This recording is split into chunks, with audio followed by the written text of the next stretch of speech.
Hello, I'm Sean Jackson. Hello, I'm Angeline Guarderas. Hello, I'm Noah Nightford. Hello, I am Alex Rodriguez. I need my glasses. What is manifest destiny? Manifest destiny is the philosophy that drove westward U.S. expansion, and it was the belief that America was destined to move westward. Our research question was, to what extent was the doctrine of manifest destiny of the 19th century justified with its impact on the cultural development and the residents of the North American continent? Our answer to this would be, during the 19th century, many residents saw the idea of manifest destiny as justified for a number of reasons. As time has passed, society has changed, and the justification of manifest destiny has become complex. Our resolution is an analysis on the past reasoning and effects of manifest destiny is necessary in order to determine if the justification holds up. Two examples of these are the political and military implications and justifications of manifest destiny, where military leaders and politicians use the things that they gain, like territorial and the safety of their people, to justify what they've done to the natives. As you can see in the photo by Joseph Smith, the Americans are viewed in a light area in the forest, while the Native Americans are viewed in a dark area, showing the symbolism that Native Americans were viewed as negatively and lower than the Americans. Military implications led to was because of the tax that Native Americans had on the U.S. forts. This led the Americans to believe that since they were attacked, they could retaliate more, which led them to ended up leading them to burning Native American villages.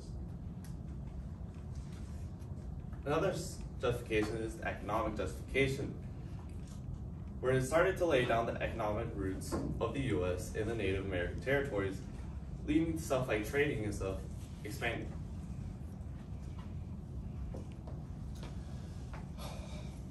As a result of manifest destiny, much of the land once used by Native Americans was sold to settlers to continue throughout the land. As seen in this newspaper advertisement, it is selling land from Native Americans to settlers.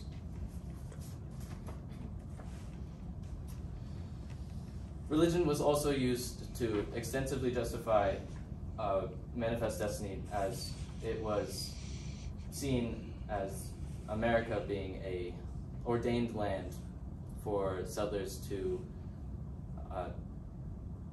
continue across. As seen in this painting, there's what is pictured to be an angel holding a Bible, treading across the land, guiding settlers across. However, some believed religion is not a proper justification, as it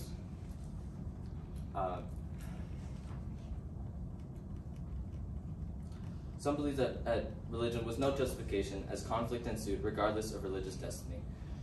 This portrait, it can be seen as it portrays natives and colonists in conflict, showing that regardless of religion being present, it did not stop conflict. One of the justifications of manifest destiny was social justification, more specifically exceptionalism. Exceptionalism is the concept that a person, country, political system, etc. is exceptional or extraordinary. From this painting from Emmanuel Lutwez, you can see how the Americans are expanding and going throughout the lands with their belongings and their cargo, and then climbing the mountains and bringing more and more people throughout. Exceptionalism would lead to many U.S. citizens viewing manifest destiny as their divine mission to spread democracy, Christianity, and American values across the continent as a righteous endeavor. Another social justification is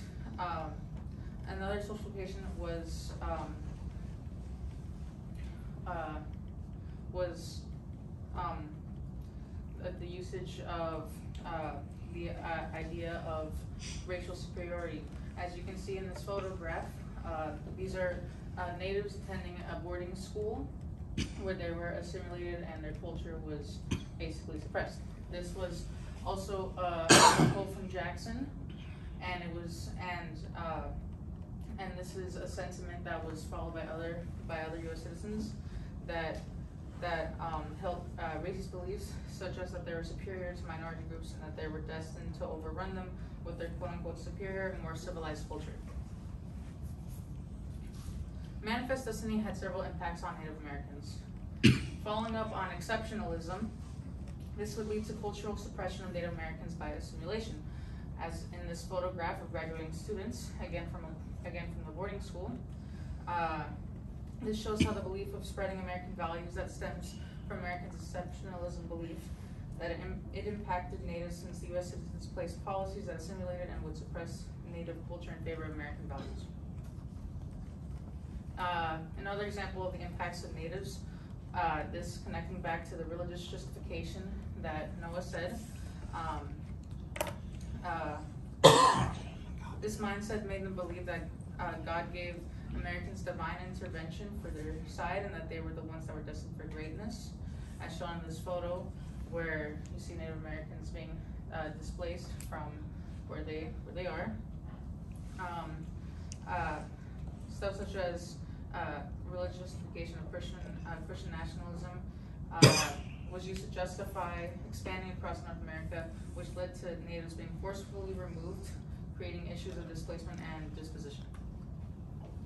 So, in conclusion, our resolution is that an analysis of the past reasoning and effects of Manifest Destiny can determine the justification and validity of the movement, the impact on the Native Americans and the reduction in Native American lands, and the forced changes of Native American culture and increased bigotry for natives and other minorities would lead to our resolution, which is that Manifest Destiny and its justifications have become more complex, and we needed to view it in a modern day light to see if it's justified, and we believe that the Manifest Destiny movement was not justified. Here's our works cited, and thank you.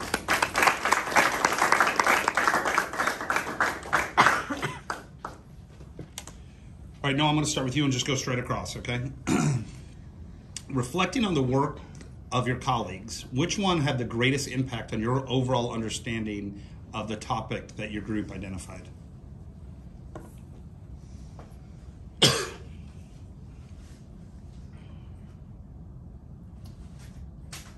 And researched a lot about the social aspects of Manifest Destiny, and especially the topic of American exceptionalism. It really gave me a new understanding of how Americans thought of themselves compared to Native Americans, which is a big justification in Manifest Destiny. Okay. Excuse me, I'm sorry about the coughing. Alex, what's an example of a compelling argument from one of your peers' individual reports, so the papers that you guys read, that you decided not to use in the presentation, and why? Can I say myself? Sure. All right, I would say that my own argument on the economic justifications and impacts of Manifest Destiny, we decided to cut that, reduce that, because it really was not one of the strongest points, and also did not really flow well with our cultural impacts on the natives, which we want to focus on. All right.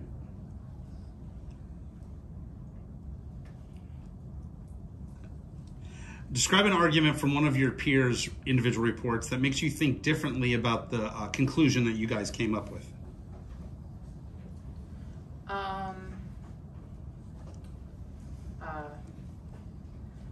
Personally, I don't, with all the information and research that we all done, I don't really have a opposition to the conclusion that we made. Okay.